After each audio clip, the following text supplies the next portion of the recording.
ओम वासुदेवाय नमः। आप सभी का मेरे YouTube चैनल पर स्वागत है।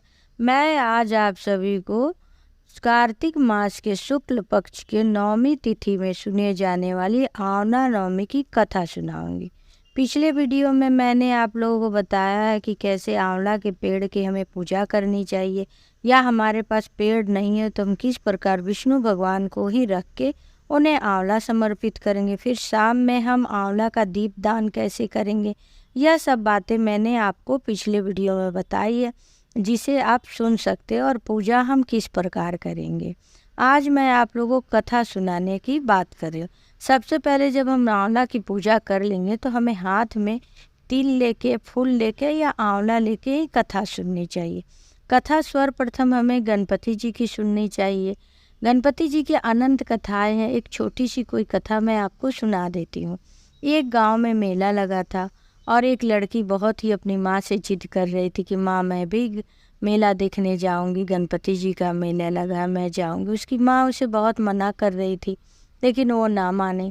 तो फिर उसकी माँ ने कहा, ले 2 लड्डू है, एक गणपति जी को दे देना और एक घड़ा में पानी है, तुम पी लेना और गणपति जी को भी पिला देना। ऐसा कह के माँ ने उसे भेज दिया। लड़की गई, वो जो भोली भाली थी वह गई और गणपति जी के पास बैठ गई और कहने लगी कि आप पहले एक लड्डू खा लो, पानी पी लो, फिर मैं खाऊंगी जो बचेगा। सुबह से शाम हो गई, वो बार बार कह रही थी। मेले से सब लोग जाने लगे।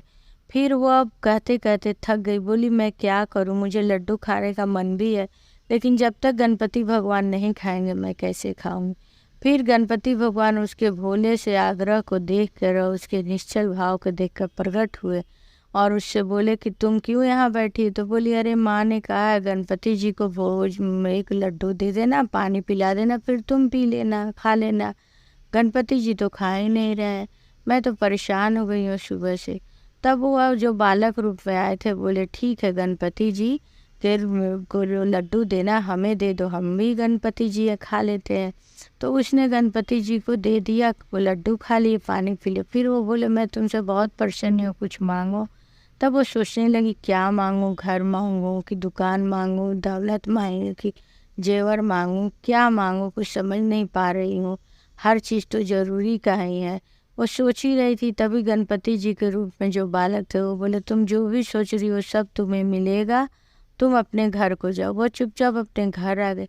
घर जब आई तो उसकी माँ ने कहा कि अरे बेटी, इतना देर तुमने क्यों किया, मैं बहुत देर से तुम्हारा इंतज़ार कर रही थी। तब वो बोली, माँ तुम्ही ने तो बोला था कि गणपति जी को खिला देना, वही गणपति जी आ ही नहीं रहे थे खाने। वो तो शाम को गणपति जी आए तब खाए और मुझे आशीर्वाद दिए जो तुम्हें चाहिए। मैंने घर का बोला था, तब तक उसका घर बहुत बड़ा हो गया। जो जो बात वो बोली थी सब उसके घर में धन्य धान बड़ा सा घर बन गया। जिस प्रकार गणपति जी ने छोटी सी बच्ची का लाज रखा, मान रखा, उसी प्रकार कथा सुनने वाले का भी भगवान गणपति जी मान रखे, लाज रखे और आशीर्वाद दे। ओम गंग गणपते नमः। अब मैं आंवला नवमी की आप लोग को कथा सुनाती हूँ। बहुत पहले की बात है, एक नगर में सेठ और सेठानी रहते थे, जो प्रतिदिन आंवले का दान देकर ही भोजन ग्रहण करती थी। सेठानी स्वर्ण आंवला एक दान देती थी, उसके बाद उनके घर से कोई निराश होकर नहीं लौटता था। उनके यहाँ तराजू से धन को तौल के रखा जाता।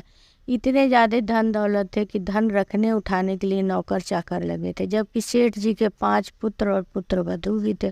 भरा पूरा परिवार था। पूरे घर में चहल पहल लगी रहती थी और सेठ सेठानी के दरवाजे से कोई भी खाली हाथ ना जाता था। और वह कई जगह अस्पताल, पाठशाला, मंदिर बनवाया करते थे सेठ जी। उनका बड़ा ही नगर में नाम था।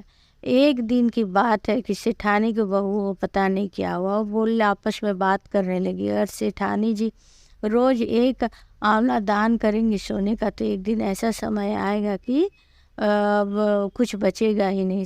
तब बहुओं ने विचार करके सेठानी के पास गई और बोली, हे माता जी, आप ऐसा कीजिए कि आप स्वर्ण आंवला दे के क्या करती हो, तो कोई खा नहीं सकता, आप जो ताज़ा आंवला रहता है उसका दान किया कीजिए, ताकि जिसको देंगी वो उसको ग्रहण भी कर सकेगा।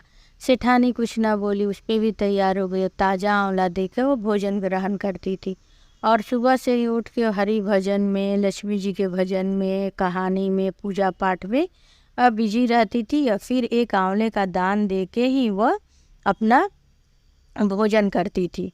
एक समय की बात है कि बहुओं को फिर देखा न गया। उनके मति में पता नहीं क्या समाया, वो लगी बोलने, माता जी आप रोज़ रोज़ आंवले का दान देंगी, ये उचित नहीं है, कोई भी नियम ऐसा नहीं करना चाहिए।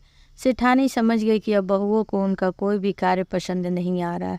फिर जब सेठ जी आए तो सेठानी ने सारी बात कही। बोली देखिए अब समय आ गया कि हम लोग वन के तरफ चले, हमारी कोई भी बात बहुओं को अच्छी नहीं लगती है। और वो आज कच्चे आंवले का दान देने से भी मुझे रोक रही थी। फिर सेठ सेठानी चुपके से घर से निकल गए और चले गए। चलते चलते जंगल में गए, वहाँ पे एक पेड़ के नीचे सो गए। इधर विष्णु भगवान सोचने लगे कि अगर आज सेठानी ने आंवले का दान नहीं दिया तो भोजन भी ग्रहण नहीं करेगी, और फिर भोजन नहीं ग्रहण करेगी तो मुझ पे ही दोष आएगा। और हम भगवान है लेकिन भक्त का भी हमें ध्यान देना चाहिए। ऐसा सोच के विष्णु भगवान ने जहाँ सेठानी विश्राम करी तो वहीं पे एक स्वर्ण का आंवले का वृक्ष लगा थे। ढेर सारे स्वर्ण के आंवले गिरे हुए थे। सेठानी जब उठी तो बहुत खुश हो गई। उसने एक आंवले को दान दिया। उसके बाद भोजन पका के सेठ सेठानी खाने लगे। धीरे धीरे उसी स्वर्ण आंवले से लेके जो सेठ जी थे वो अपना फिर से व्यापार शुरू कर दिया। पहले की भांति उनके यहाँ गिन के नहीं तराजू से तौल के सोने चांदी हीरे जवाहरात भरे रहते थे। वो बहुत अच्छा मकान भी बना लिए थे। उन्होंने एक मंदिर निर्माण कराने की सोची कि मैं एक विष्णु भगवान की कृपा से सब मुझे प्राप्त हुआ, मैं एक मंदिर का निर्माण कराऊंगा। इधर उनके बेटों के घर क्या हुआ कि धीरे धीरे सारे धन नष्ट हो गए। दरिद्रता घर में वास करने लगी और उनका अब वो मजदूरी करते थे।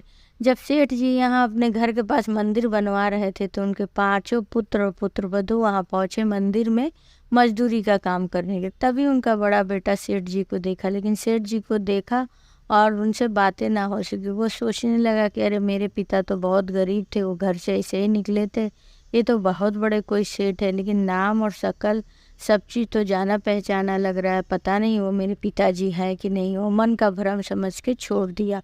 और फिर एक दिन और क्या हुआ कि सेठ जी घर से बाहर निकले तो 5 पुत्र और पुत्रवधू देख के पहचान गए। वो दौड़ के गए, बोले पिताजी आप हमें पहचान रहे हैं? तब वो बोले हाँ मैं तुम्हें पहचान रहा हूँ, मैं तुम्हारा ही पिता हूँ। फिर वो लोग पूछने लगे आपकी ये इतनी अच्छी हालत कैसे हुई? और पिता पुत्रों से पूछ रहा था तुम्हारी ऐसी दुर्गति कैसी हुई? तब उन्होंने बताया कि पिताजी आपके आने के बाद से सारे धन धीरे धीरे नष्ट हो गए और हम कुछ ना कर सके। और इधर पिता बताया कि तुम्हारी माँ जब बेचैन होकर भोजन नहीं किया, मतलब आराम कर रही थी, तभी भगवान की कृपा से स्वर्ण आंवले का वृक्ष हमें मिला और तेरी माँ पूजा पाठ आज भी करती हैं और मैं श्री हरि विष्णु की कृपा से व्यापार मेरा अच्छा चल रहा है। अब 5 बेटा बहू माता जी तब तक उनकी आगे वो भी देख के अपने आंसू को रोक ना पाई और 5 बेटा बहू उनसे बहुत ही माफ़ी मांगने लगे, कहने लगे आप ही की कृपा से वो धन दौलत था, लेकिन हमें घमंड हो गया था कि आप उस घर के लिए कुछ नहीं है, इसीलिए हम लोगों ने ऐसा किया, आप हमें माफ़ कर दीजिए। माँ का और बाप का हृदय तो बहुत बड़ा होता है, सब जानते हैं। श्री हरि की कृपा से माँ ने उन्हें माफ़ कर दिया और हंसी खुशी से 5 बेटा बहू सब उनके साथ रहने लगे। आप लोगों को ये कथा कैसी लगी आप ज़रूर कमेंट बॉक्स में बताएं। अगर हमसे कोई गलती होती है तो वो भी हमें सुझाव दे। और मैं चाहती हूँ ये कथा आप ज़रूर अक्षय नवमी के दिन सुने और भगवान का कथा सुनना या कोई भी भक्ति भजन सुनना, कीर्तन सुनना, मंत्र सुनना, हमें कुछ ना कुछ पॉजिटिव साइन मिलती ही है। तो इसलिए हमें कथा सुननी ही चाहिए। आज के दिन आंवला नवमी के दिन सुननी ही चाहिए।